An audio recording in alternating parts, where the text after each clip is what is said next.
Hello, my name is Marie Paris and welcome to Property Summits, the team that connects, guides and educates you authentically throughout your property journey. So whether you're starting out for the first time or you wish to reset and broaden your experience, this is the team that you need to connect with. On my left, we have Richard Bush, John Howard, and on my right, we have Tony Gimple, Nicholas Warwick, and Paul Mahoney on live link from Australia. So guys, I want to kick off with the first question. And that's really about, who do you think has suffered the most in the property market and will they recover? Nicholas, I'll go to you. There's been a few casualties, I'd say. It's been quite a polarising market, hasn't it, this year? It's something that I've never experienced in my time. Although John might say I'm not old enough to have experienced many things, but you know, I've seen a recession or two. Well, I've seen one recession, and I've seen a COVID. To answer the question, I would say, you know, the student market, investment market has been hit pretty bad. A lot of uncertainty there. Home courses coming up, and I'm not quite sure where the state of it is at the moment with this second lockdown. I think people are going back next year, are they? Is anyone? Yeah, I think so. So hopefully it's kind of recovering next year. That obviously has a knock-on effect with stock into sort of HMO professional markets. So we've seen more competition in that market in our areas. So there's even more importance to be the best you can be. Yeah, I would say. How do you be the best that you can be in this sort of market? Well, I think it's everything in the whole life cycle of the deal and the lets. We're fortunate enough to have owned and operated our own letting and management agency from day one. You know, we always had that in-house.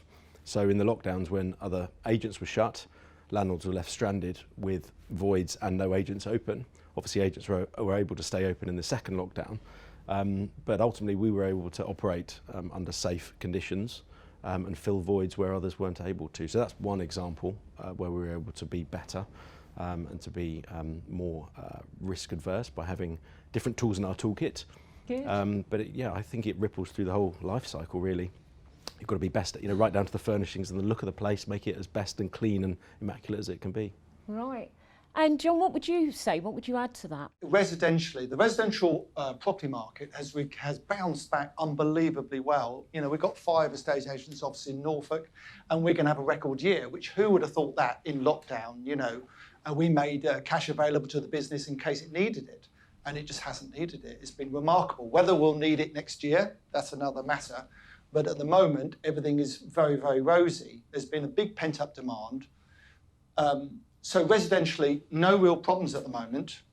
Commercially, my goodness, totally different setup.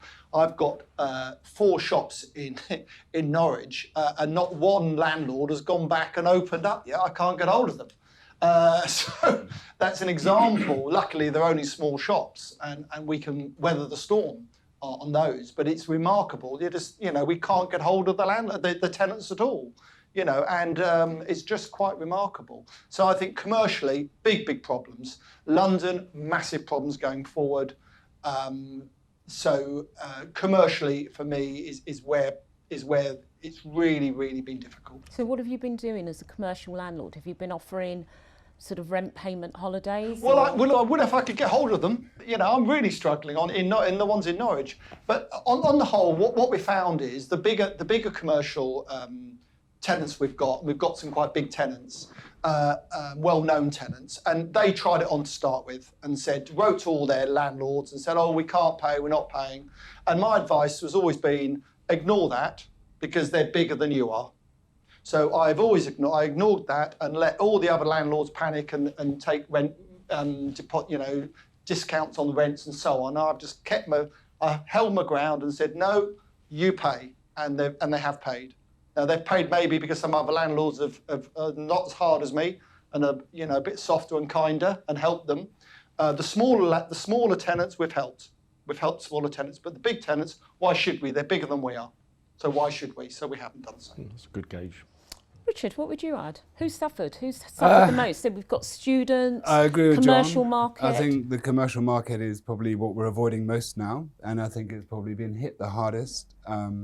and it's uncertain what will happen in the future. There's two other sectors as well. I think short-term lets has been quite badly damaged by the lack of movement around, lack of travel, and also holiday lets. You know, people that have holiday lets.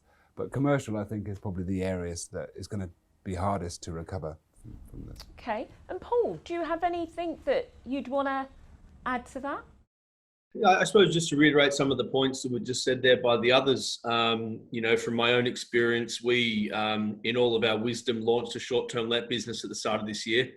Obviously not seeing COVID coming, and it's been difficult because, you know, the central city sort of short-term lets, where previously you had so many reasons for people to be traveling there, those reasons no longer existed.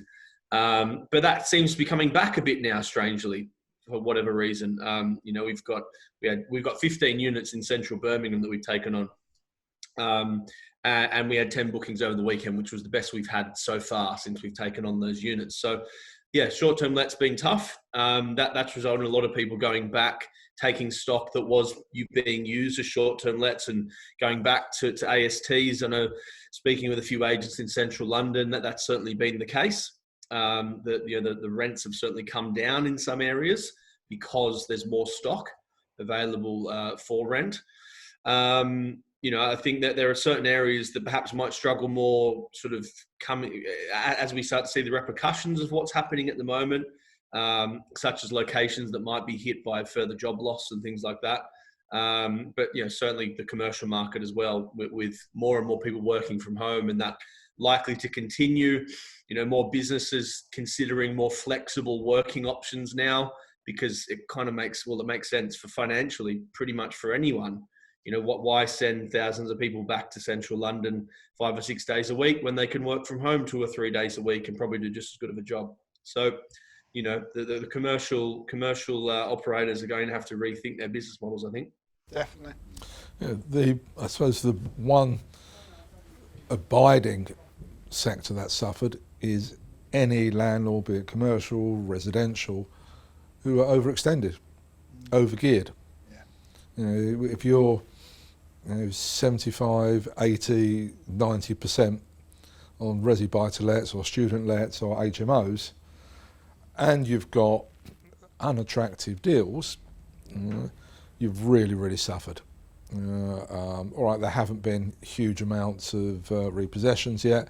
There have still been some, arrears, and although the tenants in some cases have received help, the landlord sector as a whole has not. Now, whether that's political or whether it's because governments of all persuasion don't see the private rented sector as a legitimate business is another matter. No, they need to, because it's Absolutely. I mean, it's a massive part of the market, the private rental sector. Yep. There has been help though, Tony, because if you're running a small rental business, you would have had access to the bounce back loan. You would be able to. And a lot of landlords and developers have made use of that support. Yeah, it's not as easy, particularly for property businesses in the buy-to-let. On the commercial side, a little bit easier. Yeah, if you've got a limited company, it's a lot easier. It's a lot easier, yeah. But don't you think they're masking really? A lot of this is just been papering over the cracks. If there's a weakness in your chain, a recession will find it. Yep. And will punish you for it. Yep. Of course, over leverage is the one thing that everyone gets tempted into in a relatively strong market. Yes. And there's been banks lending 80-90% on commercial, which is totally bonkers in my view. I'm jumping the gun a bit, but you're raising a point that is going to be very useful for anyone who's thinking about coming into the market. But if you need to leverage up to that amount and the banks are lending on that, what would you advise people to do otherwise? I mean, Do a different deal. Absolutely, do a different deal. Yeah, I understand that tenants and toilets really are hard work. It's not a get rich quick. It's not a panacea for all one's financial ills. There are a lot of people out there who see it as an answer to all of their problems getting into property, and it's not. You can oversaturate the market very, very quickly, And if people are borrowing with no previous experience, 85, 90, 95%, for rentals as opposed to development where you've got a relatively quick in and out, you could end up in trouble very quickly. How can you saturate a market when there's the demand for it? Well, okay, there's demand for the properties, but not necessarily the demand for people who are looking to get into it as landlords, either as rent to rent or property sources. If you like, looking at the marginal plays, the gaps, and there are a lot trying to come in who've got no previous experience, and you're getting. I see almost every day the same properties being offered by by 3 or 4 different people. But you've got to start somewhere, though, haven't you? I mean, we all started with no experience, so where do you go from there? You've got to start somewhere. So Yeah, you have, but One of the things we like to stress with Property Summits is that you treat your property portfolio like a business. yes. So, Yes. coming in from the start, it's Yeah. a different game to 15 years ago. You can't just buy a few buy-to-lets and make a load of money, paint the walls, rent it out and make a good return. Now you've got to really get your tax planning, your structure right. Yeah. You've got to get the right mortgage advice. The detail, the devil's in the detail now. You've got to get all those foundations far better to Totally. be able to succeed. And as I always say, there's lots of ways of making money out of property. I've got friends who do lock-up garages, make an absolute fortune at lock-up garages. There's lots of different ways. You don't want to be tunnel vision. To start with, you want to look at the whole market and see what suits you. For some people, it's buy-to-lets, and they buy so many a year and you're pretty passive. Other people want to, lend money to people via crowdfunding, like Richard does, or invest with Nicholas or whatever. But they all need Tony for tax advice. yes. So property's like a big boat. If something goes wrong, like it is in London now, it does take time to slow down, turn around, and come the other way. There's no massive rush. And the one thing I found this year with people, advising people, is that they've all rushed to buy at auction. That's why the auction market's so hot at the moment. It's crazy. Everyone's rushed in. And I've said to everyone I'm helping, said, just sit back, relax. Yeah. This is a long job. This isn't a short in and out. Take your time. Still do your research, still get to know what's going on, but you don't need to jump in with everyone else.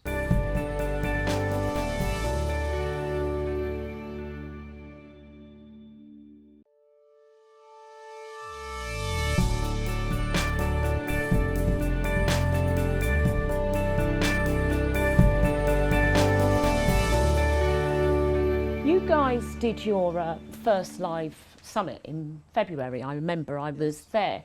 Did any of you see this coming? There was news out, wasn't there? We heard about over in China cases, but we had no clue it was coming. China weren't telling so the truth quickly. either, of course. So there wasn't anything really that we could have done as investors, developers to sort of mitigate any loss. There are some things that you can do to mitigate the risks of any potential negative impact on the market. We're talking about 2020 here and COVID and the impacts that's had. But in a lot of ways, it's quite similar to the credit crunch and the dot-com bubble and things that have happened in the past and how that's flowed through to the property market. I think sort of tried and true fundamentals of what drives property and what gives us confidence of sustainability of demand, holds true throughout the current situation as much as it has in the past. And I think a great example of that is, for example, buy-to-let landlords. Some have struggled to collect rent over this year, given that there's been a ban on evictions and the government almost seeming to encourage people not to pay rent in some cases. Whereas, for example, my properties and the properties our clients generally invest in, being city centre, centrally located properties targeting young professionals, have, from what I've seen, been the ones that have performed the best from a rental perspective, because that type of tenant seems to be a bit more financially aware, and we haven't had issues collecting rent because of that. So, I think certain things like that the understanding what drives the rent, what drives supply and demand in property, and ticking all the right boxes gives you more confidence in performing well, not just in good times, but also surviving or even thriving through bad times. But do you think, though, that the city tenants are going to want to come back and, you know, live in the city? A lot of people are thinking about, they don't want to do the city, they want to get out in the suburbs, have a garden. I don't know, Maria. I don't necessarily agree with that. You know, coming from the perspective of, I suppose my preference. I live in Zone 2 London. I'm obviously in Australia at the moment, but I live in Zone 2 London, and one of the reasons I live there is it's 10 minutes to my office in the city. But that's only one of the reasons. You know, I could move to Zone 4 or 5 London and probably get a property twice the size for the same price. But I like having bars, restaurants, gyms, cafes, you know, all the other things that living in that central location offer me. And I think in a way that's a bit of a, well, it's something that I've been talking about for a number of years, is a generational shift in preferences. You know, people in the past who were more family focused, had children earlier, got married earlier, wanted the bigger family home and were willing to commute to work for that. Young professionals want all those things on their doorstep. So there's a big shift in preference there. And I don't think that COVID's going to reverse that preference shift.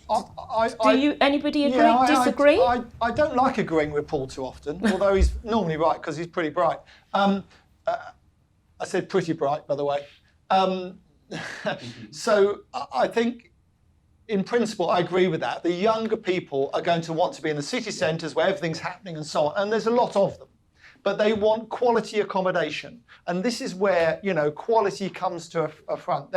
Okay, you may have got slightly less rent than you thought, but if it's quality, you'll let it. If it's quality, you'll sell it. If you're in a good area, you'll sell it. And the one thing to do when the market may be difficult in the future is always buy in the best areas you can afford. Because you know then, if there is a drop or a downturn, the area will save you. The area you're investing in will save you. And it'll be the first to bounce back. And the first to bounce back, absolutely. Well, it depends how you define best, though. The best area you can afford. But best area you can afford. Defining Richard. best as in what way? In your case, Mayfair. John, you really need to define what you mean by the best area. The best, in terms of residentially, the best roads, the best area of a town. So don't pick best the worst. Transport links. Yeah, don't pick the worst area. Pick the best area because you'll let it sooner. You might let it a bit less. You'll sell it easier. You'll sell it less. Richard, I agree with your point there. But again, another thing I quite often talk about is not investing in locations that are heavily driven by one company or one industry, because that one company, one industry can very easily move away. You know, they don't care about your rental property, but you do. And therefore you want there to be multiple driving factors in that location, because that obviously provides, you know, more sustainability. So you would define best, Paul, there by the sustainability of the local employment, whereas I think what John was defining as best, which is what I'm trying to understand, was really best more residential area. Yes, but define best, John. I understand the residential area, but most expensive area. The most expensive. Yeah, so the most expensive you can afford. I don't think that's necessarily the right because it's safety. strategy. You know, you don't need to be brave in a market that's difficult, which I believe we'll talk about that later, probably another series or whatever, but about the market being more difficult next year and the year after, you need to go for safety. But is the most you don't want to go for risk, you want to go for safety. It's the most expensive. You said, you joked with Richard about Mayfair. That's got to be one of the worst locations. Yeah, to that's a invest bad in. example in London maybe, but outside. But if I'm in Reading and I pick the best area in Reading, that's going to be hit the worst as well. Why? Well, not necessarily. I don't think so. You know, London maybe it's its own market. You know, it tends to fall London, quicker you can't harder, but judge market. You can't judge market. You can't judge like market London in against London. No, Anywhere else, it's any different. small town, pick the best area of I that think we're town. talking about small town, not London. Pick the best area of those towns. Yeah, that's, I agree. Sorry, Tony, do go on. The hard part is not the top end of the market or the bottom end of the market, it's the part in the middle. That's where it's hardest to make the right choices. On the one hand, at the very top end of the market, Mayfair, you've got a class of people who will never run out of money, rich beyond the dreams of avarice. Yeah? The complete opposite of that, you've got people who are on universal credit, low paid, some kind of supported housing, and they're always going to need good quality accommodation, which in essence the state is subsidising. Absolutely. And that's just as successful as as at the very wealthy end, and in many ways a lot less aggravation. And that type of landlord would not be suffering in this marketplace. No. Well, they're surely booming because They are. if people are going unemployed, more people Yep. moving to benefits, But that's a booming But it's sector. very different. Yeah. With all That could due be the worst respect area of town, couldn't it, John? Yeah, but it's very different. We're talking about, if you're talking about buying, refurbishing and selling a property, or buying your own property, that's what I'm talking about. Yeah, so homeowners. more so, Yeah, if you want to buy your own property, Yeah, or yeah. invest in 2 or 3 individual houses or properties, then you want to pick the best areas you can afford to, because they will go Yeah. up best of all. The very poor areas, if you're doing multiple, then that may be the case. But what you must remember, those capital growths in those poor areas will remain poor. True. Yeah. You'll get it's yield-based only, there's isn't a trade-off between income and capital growth. Yeah. In those areas, the perfect deal would be both, and that's Yeah. very hard to find. Okay. Yeah. Paul, did you want to add something there? Did I hear you say something? Just one little comment. I'll just kind of add to that a little bit. I suppose from an investment perspective, just to add to what you were saying there, John, what we tend to look at the best, the slightly cheaper location next to the best location, because it offers a very similar amount of amenities, but it's cheaper and therefore the yields are better, and tends to increase in value, depending on the location, obviously, a bit better than the area that already has. Yeah. But slightly riskier. Slightly. Potentially slightly riskier, yeah. So do you think that anybody in property is going to look back on this year and say, yep, I had a great year? I mean, you've just alluded to that in some of your businesses. What about... For me, it's the year of opportunity. It's a year of opportunity, yeah. You know, I'm getting calls pretty much every day, leads coming in every day. And a lot of people, despite what has happened, have had really good years. Capital growth hasn't been spectacular, but in certain markets, particularly in the lower end of the market, in places like Stoke, Nottingham, North East, rents, yields have been absolutely fantastic. They've had good years. They've had a good year, but the year of opportunity coming up, it's going to be So would you fantastic. actually then be saying to investors, hold on, don't sell your properties? Because there are a lot of the smaller landlords who have 3 or 4 properties that are panicking and they're thinking, I want to get out, but prices are going to really crash. Don't panic. Don't I panic. don't think they're going to crash, but I mean, we had £35 million worth of property to sell at the start of the year. COVID came, and I thought, oof, this could be a bit tricky. How much of that have you sold? But we've sold probably over half of that, I'd say. And I would have taken that at the start of the year before COVID. And I want to keep selling some of the stock, because it gives me capital to then reinvest when blood is on the street. So you're waiting. When blood is on the street. And it will happen in certain areas, not all areas. And I always take what Paul says. I've learnt from Paul. Micro market, some areas in the UK next year will go up, some will stay the same. And as Richard and I have discussed earlier, having a coffee, which I didn't have to pay for, which was nice, for a change, Richard, they're going to go down. So Let me put it to you. Put it on the line. What areas would you say that are going to be hardest hit? Geographic, you mean? Yes. Yeah. well, you've got to look at the areas where unemployment's going to be difficult. That's the first thing. So that's the basics, isn't it? It's, if anyone says that, this year COVID has cost this country 300 billion, if anybody thinks that won't have an effect on the economy, on unemployment, they've got to be bonkers, haven't they? Surely, goodness, okay, some businesses will thrive in an environment like that, and the property industry up to now has got away with it. If you're not commercial, you've got away with it. But you have to wonder going forward, and I said all along that it was the domestic market and the trading, dealing market are 2 very different things. The domestic market, I think next year, certainly in the county towns and things like that, I think it will be okay. But I've already picked up a distressed site in Birmingham. I've got 2 or 3 others I'm looking at, and I believe that next year, like I think most of us around this table, there will be opportunities. Now, the key is not to jump in too soon. Remember, it's a boat. It takes a long time to stop and turn, come the other way, property.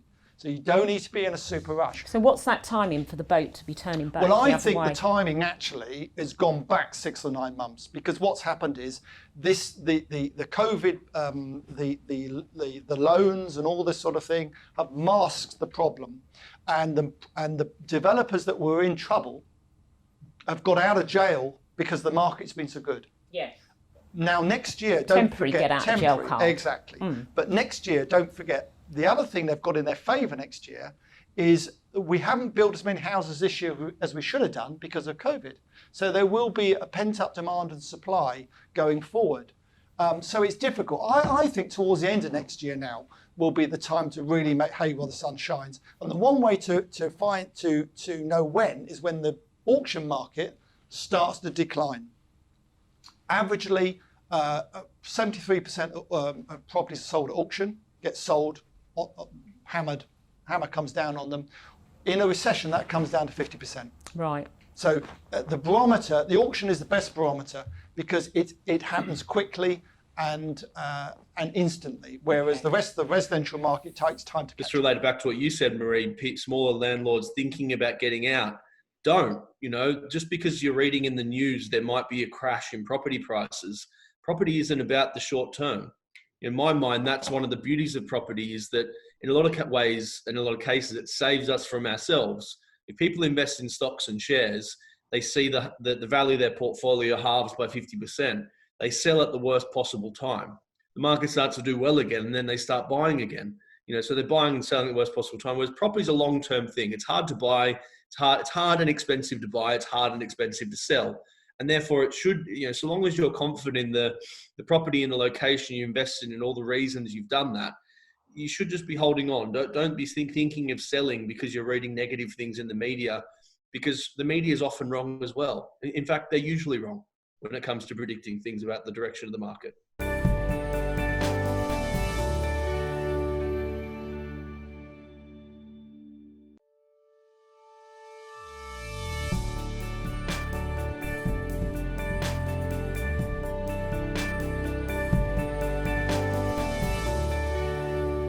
Tony, I want to bring it on to you, and then I want the panel to sort of tell me what they think.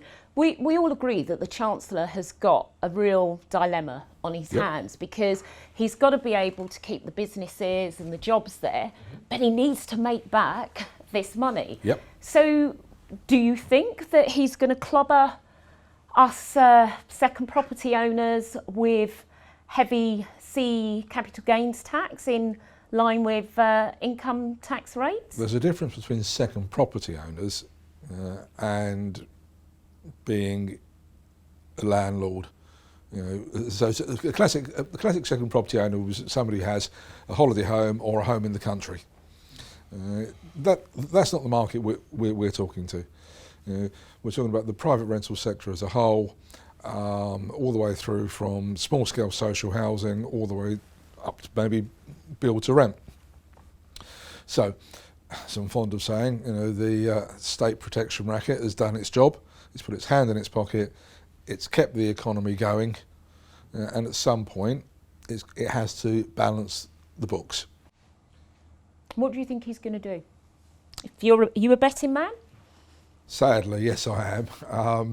And anybody who actually knows what a Chancellor's going to do is almost certainly going to take a hiding at the bookies. That said, there are certain things that were on the cards a long time before COVID. Things like dividend tax.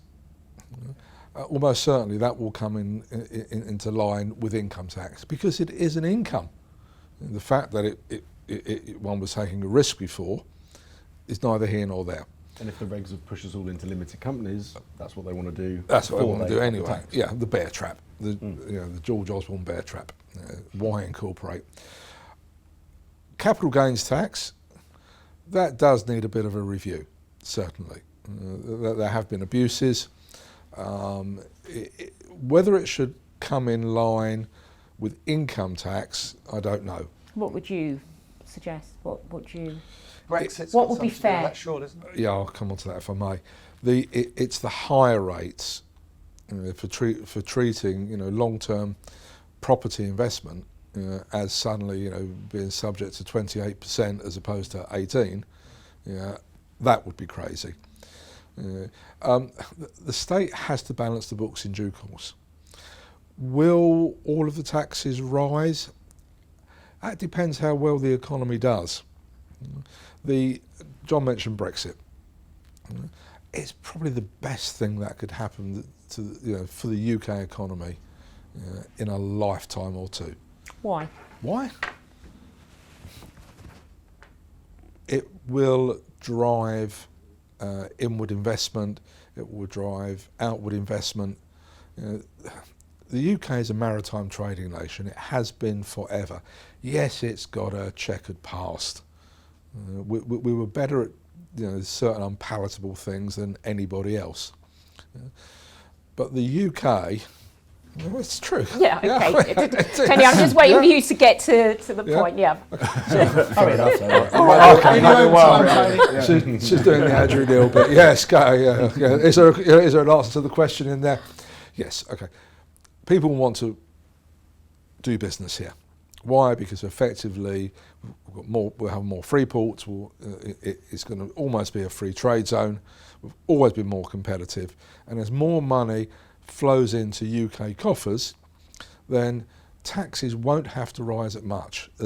Whether it will be on CGT, whether it will be income tax, whether there'll be inflation, who really knows? But I suspect, looking at all of the chancellors we've seen in recent years, whatever persuasion, even if they can't make their minds up, which side of the divide they're on, this particular one will balance the books and will balance the economy. How he does that remains to be seen. Richard, add anything to that? To tax, I don't have a view on tax, to be perfectly frank. I think it's something that we can't predict. And so whatever the rules are, then you get advice from someone like Tony on how best to work within those rules. But I have no idea what's going to happen with capital gains tax or any other tax for that matter. Okay. I think from a Property Summit's point of view, from a collective point of view, we would say to people, make sure you're taking the best advice at the current time. Yeah. And that is all you can really do. I've been getting asked a lot about the potential capital gains tax change. And I think this happens a lot with any type of investment when people are thinking about their money. They can kind of jump at shadows a little bit, and then they start thinking about making decisions based upon things that haven't even happened yet. So there's been mention of capital gains tax increasing, and whether that will apply to property, no one knows at this stage. So there's no need to start thinking about changing your strategy based upon what we don't know. Let me come on to something else. Someone wants to start in property. They have some money. They may have some limited money, but they need some advice. What would you recommend? Well, I think first and foremost, it's important to get all the low-hanging fruit of property education, and that's jumping onto all the online websites, forums, chat forums, Facebook groups, listen to every webinar. Jump on YouTube. There's a lot of good content on YouTube at the moment. There's a lot of rubbish as well, isn't there? There's a lot of rubbish, but it is tricky to, when you're starting out, to work out what's real and what's not. How does one navigate themselves through through the that? fake gurus in this world, and who are the genuine people that have got track record and experience? And I think if you've got a sensible head on you, you'll figure that out by watching everything and absorbing everything like a sponge. Certainly don't act until you feel you've got the right advice and you've got all that kind of low-hanging fruit. Read everyone's books that are out there. Anyone that's written a book in property, read it. It might not be gospel, don't get me wrong, but read it. Learn the industry, learn the ins and outs, and you'll soon be able to spot who are the sources to trust. A newbie, how am I going to spot that? Break it down for me. Well, you won't spot it immediately, will Don't give you? me sound bites. So how are we going to differentiate between you guys that are true, authentic, and the professionals to somebody who isn't? What does that look like to that person who's got the aspiration, they have a bit of money, and they feel, I want to go into this, because I do think things are different now than what they were 20 years ago. So how do we spot them? Experience is the first thing. If you're taking advice from someone who's done one deal, or 2 deals or 3. It's ridiculous. Does it It's matter about the absolutely amount of ridiculous. deals that you've done? It's hugely important. Hugely important. The more experienced you are, the more you've seen recessions, you've seen what can go wrong, what to do right, what to do wrong. And someone who can advise you correctly should be able to stop you getting into the same problems and pitfalls they did probably themselves. You made the mistakes. Made the mistakes for you, so you don't need to make those mistakes. So, and by the way, you show me a property developer, investor that's never lost any money in property, and I'll show you a liar. Everybody has had a problem, but it's how you get out of those problems, how you deal with those problems, how you identify those problems before they happen even, is the difference. And what really, I'm very passionate about this because I see so many people, I speak to so many people who have had some dreadful advice from someone who's been in the business 5 minutes and thinks they're the experts because they've just done it. So people think just because someone's just done something and it's been a success, or may not have been, but they make out it is, that they're the people to go to. Well, that's fraud, isn't it? That's a totally different thing. Absolutely, they are the last people to go to because they've never experienced any downturns. I'm going to sort of push you on this, or any of you that want to come in, because a lot of people do ask me about this, is that, look, I want to learn, but I don't know where to start because there is so much information, and I want you to break it down for our viewers. So I think we live in a world now where if you go online and you do some digging, it's not easy, but if you do a little bit of digging, you can find out who's treated people well, who hasn't. Looking at one review isn't the right thing to be doing because you can't please everyone. But if you get a bit of an idea of what people are saying about different people in the industry and you watch some of their content, you're agreeing with Nick, you read their book, you digest what they're putting out there and decide, whose logic you most agree with. And also what works for you, because I don't think there is a one size fits all for what's right for a person, because, someone starting out in property, that could be somebody who has just sold a business for 5 million quid. And has all the money in the world, all the time and quite a bit of money to go off and do something with that money. What's right for that person is very different to the, full-time teacher who's got 30 grand to invest but no time.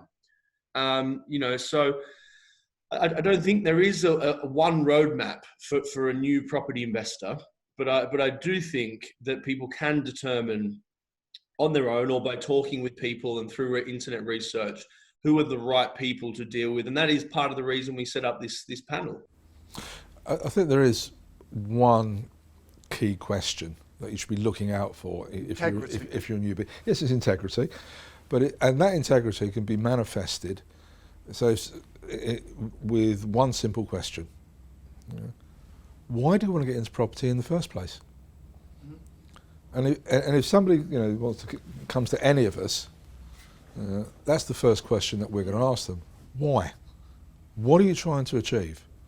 What do you think it's going to do for you? And if they can't answer that, if they don't know why they want to do it, then actually, maybe now is not the time for you.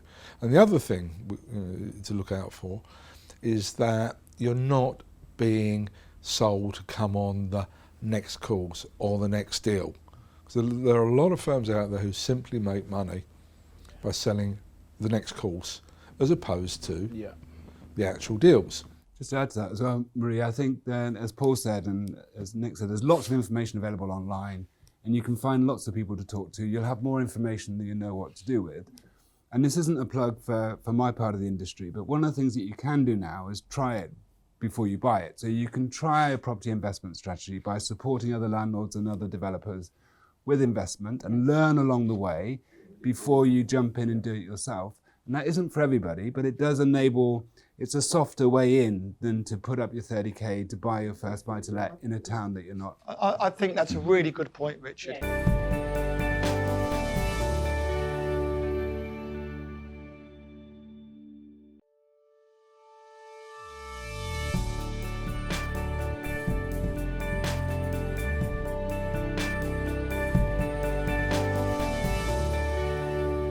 What makes a good developer then? Well, in a nutshell, 3 things. Well, without stating the what obvious. I would say, a good developer is black or white. There's no grey areas. That's the first thing. So there's no showish, aren't we? You define the deal, you know what you want to do, and you do it. You do it, and you do it to the letter. You don't start shilly-shallying around and change your mind. And Point two? Point two is finding the right deal, because finding the deal is very difficult with enough margin in it. And the other thing, and I find that this is where people struggle, is putting the deal together correctly in the correct manner and timing that suits the developer best. For instance, you might decide you want a 3-month delay completion to help get things in order. But to do that, you need to plan that from the start, not tell the vendor at the 11th hour, oh, we need 3 or 4, or whatever it might be. So you need to be, it's a bit like a game of chess. You want to be 3 or 4 moves ahead of where you're going to end up, and plan it. And structuring the deal to start with is where they all go wrong, a lot of people. And then they have to unravel it, and everyone loses confidence in them, and so on. So get it right from the start. Yeah, and find your customer before you even start. Find your buyer. Well, that's even better if you can do that. Yeah, not always easy. Not always easy, but... I agree with everything you said about that, but I think there's an important point to make so far as, talking about should I be a property developer, should I be a passive investor? Would you not say that to be a property developer, you need to be entrepreneurial? To be a property developer, yes. To be an investor, no. And would you also agree with me that most people shouldn't, or perhaps couldn't, be an entrepreneur or a business owner? Well, a lot of people, that just doesn't fit their personality or lifestyle. I agree. But I think Paul's point is really important, because whether you're going to be a landlord or a developer, if you're starting a property business, you're running it as a business, you are being an entrepreneur. It doesn't mean you're doing it for the first time, the true meaning of the word, but you are being, there is a risk involved, there's a commitment involved. And you asked what makes a good developer. What we look for when we're looking for developers to work with is we look for people who are not focused on the money. If people are focused purely on the money and not on their customer or the aesthetics of the building or other aspects of the development, but they're only focused on the money, then we never get involved with them, because it's not the motive. At the end of the day, you make profit from development because of what you created and sold, not because you were particularly clever with the money. That's one of the things that we always look for. Really good tip for people wanting to invest. Yeah. As to how bigger institutional style investors, what they might look for. And also likability, because if you're investing in a joint venture or whatever, you want to make sure, we're just doing some joint ventures now, and I'm so keen to meet the person early on, not just the deal, because if we get on together well, then I'm willing to invest in their deal probably. So what happens if it was a fabulous deal, but you just didn't get on with the person, the energy? I would walk away. You would genuinely walk away, because Nicholas, there's going to be problems along the way. You're going to have a friction, and you don't want a friction. And I've been very fortunate in my career to work with some fantastic business partners I've had over the years, backers. And I can honestly say, even when things have gone wrong, and they do sometimes go wrong, I really never had a disagreement ever with them. And I've worked with them for 30, 35 years. And my business partner now is about to retire. He says he's had enough of me after 35 years, which took him that long, eh? He's made his money and he's got out. Exactly. Let's hope the next one lasts as long. So, it really is on the person. You've got to be able to gel and get on well. It doesn't mean you need to, by the way, be going out for dinner every night and holiday together. You don't want to be doing that. You just want to be respectful, respect them as a person, and like them as a person. You're not looking to go to nightclubs every night. I think what's interesting, John, is that, talking about people, it's about sourcing the deal as well, because sourcing a deal is not just about the deal. It's finding the person that needs your solution. You want to create a win-win situation in any property deal. Maybe there's a distressed seller for whatever reason, so you want to make them an offer that solves their problem, keeps them happy, they got what they want, you get a little bit of a good deal, hopefully, and everyone wins. So it always comes down to people in this world. Business is just a collection of people. Yes, indeed. I agree with that. So, last question.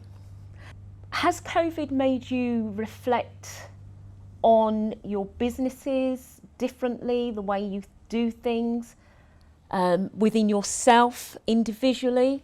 Paul, I'm going to come to you first on that. What has it done for you? Because, we're almost 9 months in, how have things changed? How have you changed things? So I like getting asked this question with regards to, you know, has our approach to property changed because of COVID? And the reason I like getting asked the question is because it hasn't. And you know, I don't mean to sound smug in saying that, but you know, because we are generally quite conservative in our approach, certainly for our clients, when it comes to investing in property. We want to mitigate risk as much as we want to try to make some money out of it. And therefore, we tend to, you know, try to invest in, you know, big cities with depth in the market, really strong reasons people to want to live there, ticking all those sorts of boxes, and kind of generally avoiding sort of smaller, less sustainable locations. Great. Tony, Yeah. has it changed your business? Have you changed? Oh, it's busier than ever. Okay. Seriously, I mean, you know, if somebody would have said to me that 2020 with COVID would have seen, you know, my business boom, and I said, "You must be joking. Are you nuts or what?" I'm busier than ever. In fact, not only busier than I ever was, but despite the fact that I'm working from home. And thankfully, my wife and I can, you know, bear each other's company. Well, we haven't had that. We've got You're your enjoying opinion on it. that, but we haven't got hers, have we? Tony, you're enjoying it though, working from home. Yeah, look, I'm a career sociopath, so I mean, it's really not a problem for me. No, my business has boomed. Okay, Richard. Has it changed us? Well, nothing fundamental. I think at the end of the day, we're an investment business, and so we rely on confidence. And for our investors to feel confident, they need clearer communication. So what we have been doing all the way throughout the COVID period, and we will do more going forwards, is more regular updates on how the projects are progressing, because there's so much uncertainty that the investors are concerned that things are not progressing. And actually that's worked in our favor because we've got closer to our investors and we get more feedback so we can improve our business more in the future. So we haven't changed fundamentally, but it has made us more aware of the feeling of uncertainty and how that undermines people's confidence to invest. Yes. John. Overheads. Same question. Overheads. It sharpened everyone's pencils, I think, during the lockdown. Why am I spending this money? Why am I doing this? Why are we doing that? You know, why is... And of course, property-wise, people have sat at home and said, what the hell are we doing sitting here? Why don't we... What we were going to do 5 years' time, why don't we do now? And that's why there's been a boom in the property, because people are moving. And I've got friends in lots of different businesses, which is surprising to think a property developer has friends, but I'm told they're my friends. And what's clear is that they've all looked at their businesses and said, why do we need all these staff? Why do we need this? Why do we need that? Sadly, in some cases, they've reduced their staff by quite a lot and not made any difference to their business because they've done it smarter, being more clever how they've done it. And that's very sad for the people who've lost their jobs. But of course, a lot of these businesses that were making money anyway are suddenly making an awful lot more money because they've taken so much slack out of their business. It's more leaner. And they're leaner and they're making a lot more profit. And they will grow and they'll re-employ. You know, And they will grow and they will temporary... re-employ. But actually, any recession, any slight, whether recession, well, officially we're in a recession, aren't we? Any recession, people evaluate their businesses and think, crikey, we just better be a bit careful here. And that's what they've done. And that's what I've done. Nicholas, last word to you. Yeah, I mean, the guys have covered a lot of stuff there. I mean, fundamentally, our business hasn't changed. You know, John's phrase of sharpening our pencils, we've done that. We've reduced some overheads. Interestingly, we're still spending the same budget on marketing because we believe that's important. I think in recession, one of the first things that people think they should sharpen their budget on is marketing. And that's it's the actually last, probably. quite the opposite. You need to spend more on marketing to make sure you're there in the forefront doing that business that maybe other people have stopped marketing. So there's more business to be had. So that would be one sort of bit of advice I'll give people out there from a business perspective. We've kind of improved our letting process. You know, we've looked at all the processes to make them more efficient. We brought on Is that because you staff. had more time, Nicholas, during the recession, during the lockdown? I have had to less do so? time as I say, like similar sentiment around the room. We're busier than ever. We've got more customers. We've got more opportunity coming up. So we're sharpening our pencil in terms of preparing our development pipeline for early next year. There's some good deals coming up. And yeah, excited to be doing business in 2021 is the theme, really. Excellent. So there we have it. We're out of time. We hope that you've enjoyed watching Property Summits as much as we've enjoyed sharing our expertise with you. Until next time, when we're speaking about looking ahead for 2021, we will see you then. Goodbye. Look at that,